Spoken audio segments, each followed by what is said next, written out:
There are stories that explode like thunder, loud, swift, unforgettable, and then there are the quiet ones, the ones that slip through the cracks of courtrooms and city streets, that begin not with a headline, but with a gesture so small you might have missed it. This story starts with a girl and a dog. One had lost her father, the other had lost everything. No one believed they could save each other. In fact, most believed neither one would make it out whole. But what no one expected was the signal. A signal not shouted, not taught in any book. A signal passed down from one beating heart to another. Just 2 fingers, tapped over the chest. Once, twice. Pause. A call not for obedience, but for memory, for love, for return. This is the story of a girl who refused to give up, and the dog who remembered one final command, buried deeper than trauma, deeper than pain. A command called love. And what happened when the whole world stopped to watch? He was once a legend. K9 Unit 0, the silent sentinel, the ghost dog of the Force. In the years he served, Zero wasn't just a tool. He was a partner, an instinct, an extension of the man who trusted him with his life. Officer Brennan didn't just command, he listened. Their bond wasn't forged in training, but in fire, chaos, and silence. Real silence. The kind that comes just before disaster, when only the breath of the dog beside you lets you know you're still alive. Zero tracked fugitives across rivers in the rain. He sniffed out missing children buried under rubble from a school collapse. He once disarmed a tripwire trap using only a rope tied to his vest, and a nod from Brennan. There were moments Brennan would raise a single eyebrow, and Zero would change course. Moments Zero would twitch a single ear, and Brennan would raise his weapon. They were more than man and dog. They were code and trust. Until the night it all ended. The raid was supposed to be routine. A late-night weapons bust. In and out. But inside the building, something went wrong. Gunfire. Darkness. Screams. Brennan went down in the alley behind the complex. The shot was clean. Right between his vest panels. Zero was already chasing the last suspect. But he felt it. Heard it. Turned before the echo finished bouncing off the wall. What happened next, no one truly knows. Only that they found Brennan's body alone. His vest was torn from the back, clawed open, and behind a dumpster nearby. Bloody paw prints, a broken dog tag, and a trail that led into the woods. He didn't come home. For 22 days, they searched. And then, 3 towns away, a resident called in a sighting. A large black dog, gaunt, limping, sleeping behind a diner freezer. Animal control expected a fight. What they got was surrender. He didn't growl, didn't bark, didn't run. He just looked up and laid back down, as if to say, "You're too late." The facility listed him as high risk. The bite on the first handler's arm required 17 stitches. He tore through the 1 reinforced kennel. He refused food the first week, slept only when sedated. He ignored voice commands, scent prompts, touch cues, even a recorded message from Brennan. He was hollow, a ghost of a legend. They renamed him Case Number 41 Retired. The staff began logging their updates in shorthand. NR. No response. NS. Not safe. UC. Unfit for civilian adoption. By week 6, one note read, "He no longer lifts his head when approached. Euthanasia scheduled. 10 days. But on day 47, she arrived. Her name was Lily. She didn't knock, didn't ask for permission. She walked straight to the fence with a photograph. Her father on the left, the dog on the right. A ribbon tied around the photo in navy blue, Brennan's old service color. She stood, silent, and waited. A guard came to escort her away. She said quietly, "I came for him." They told her she wasn't allowed near the enclosure. She didn't argue. She just came back the next day. And the next. and the next. She never spoke to the dog, never tried to pet him. She only sat, cross-legged, near the fence. Same time, same place, and tapped her chest. 2 fingers. Once.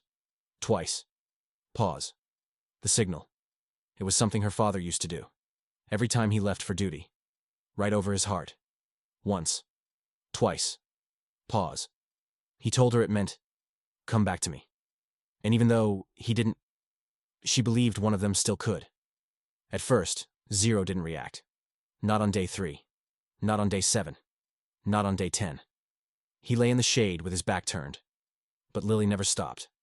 Rain or shine. Cold or wind. Same gesture. Same silence. Once. Twice. Pause. Then, one afternoon. A twitch. His ear. Barely visible. On day 13, he turned his head. On day 21, he stood up. On day 25, he walked to the edge of the enclosure. He didn't bark. He didn't make a sound. He just watched her. And when she tapped her chest again, once, twice, he sat. And raised his paw. Once. Paused. Twice. And laid it over his heart. The entire facility froze. The handler dropped his coffee. The intern cried. The cameras began rolling. And Lily?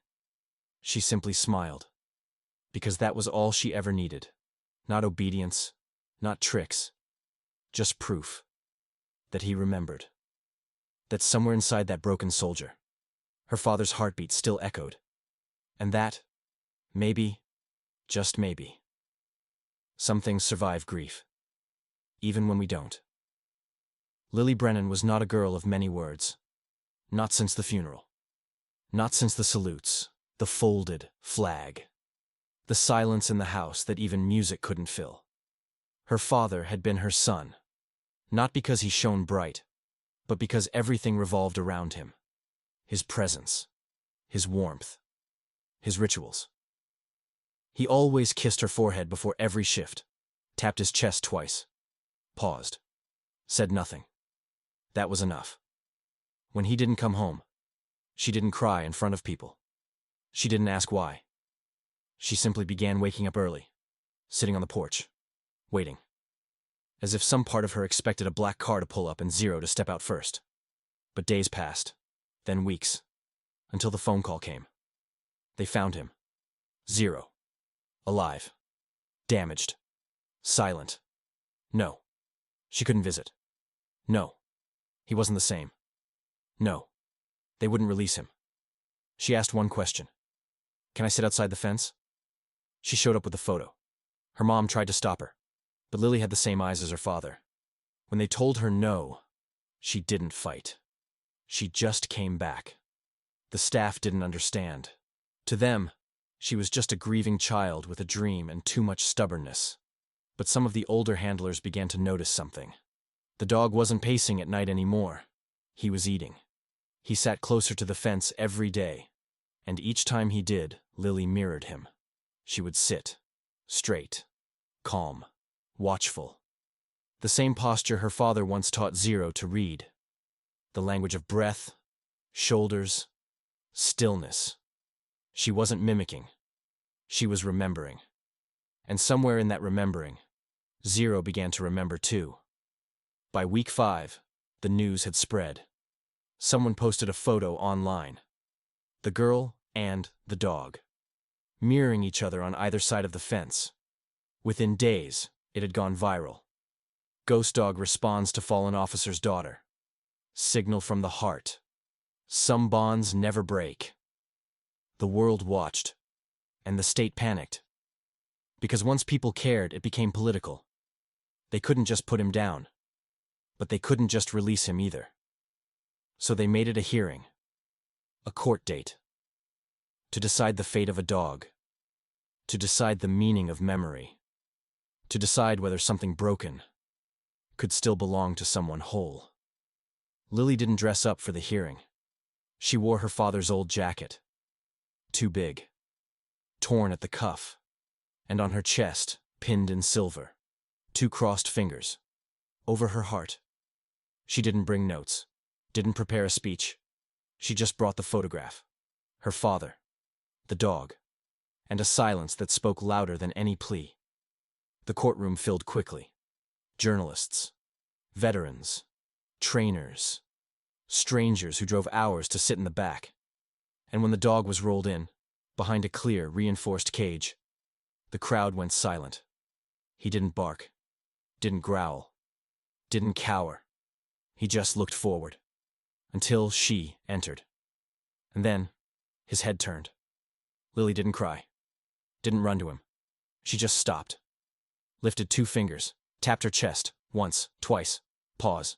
He watched. Didn't move. Then, slowly, he stood and raised one paw.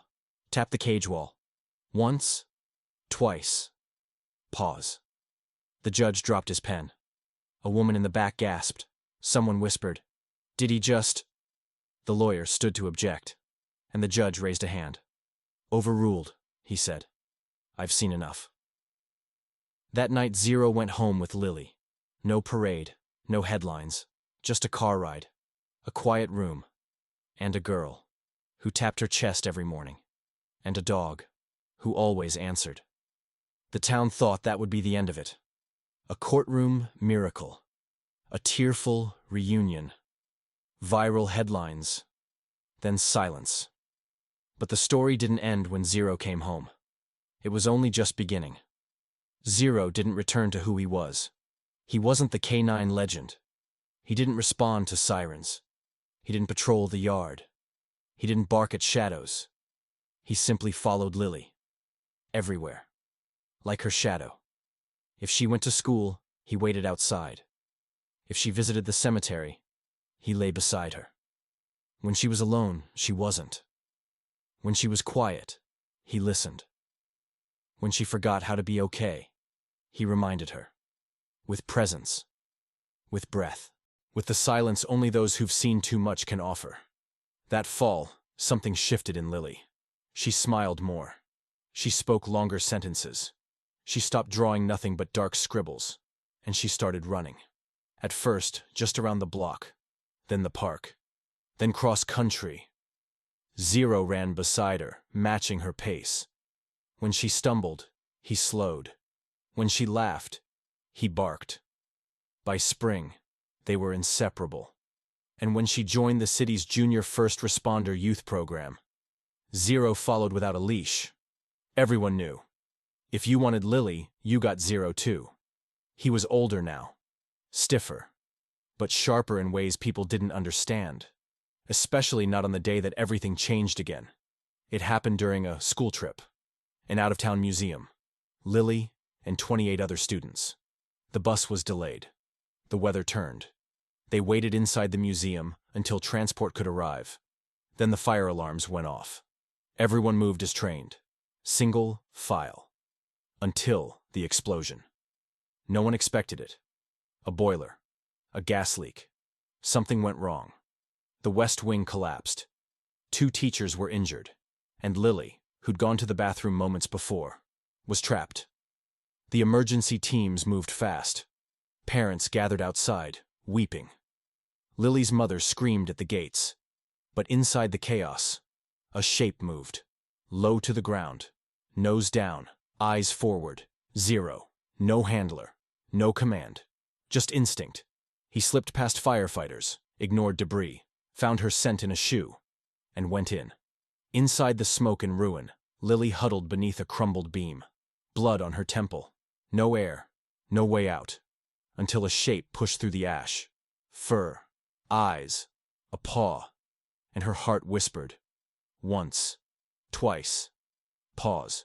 She tapped her chest. And through the dark, Zero did the same. They found them an hour later. Zero had dug a trench with his bare paws, collapsed twice. Still stood. Still guarded. Still waited. Lily was unconscious, but alive. And Zero? He collapsed at the threshold, heart slowing, legs giving out, but not before looking back at her and tapping the ground. Once. Twice. Pause. The vet said he wouldn't make it. Too old. Too much strain. But they didn't know Zero. He stayed 2 more weeks. Just long enough to hear her whisper, "Come back to me." And he did. One last time. Then he closed his eyes and rested. Lily gave the eulogy. 10 minutes. Not a tear. Just stories. Of loyalty. Of memory. Of a gesture passed between a man, his daughter, and the ghost dog who never forgot. And when she finished, she stepped down. Tapped her chest. Once. Twice. Pause. And the whole room did the same. Stories like these don't end with a fade to black. They echo. In the quiet moments, when a child taps their chest before stepping out into the world. In the small gestures, we repeat, hoping someone, somewhere, still remembers what they meant. Zero wasn't just a dog. He was a promise that what's broken can still protect, that silence can still speak, that love, once given, carves a path through time and pain and even death. And Lily? She didn't just get her dog back. She got her voice. And in telling his story, she gave that voice to all of us. So if one day the world grows loud and you feel lost in the noise, remember this. Tap your chest. Once. Twice. Pause. And maybe, just maybe, something will answer.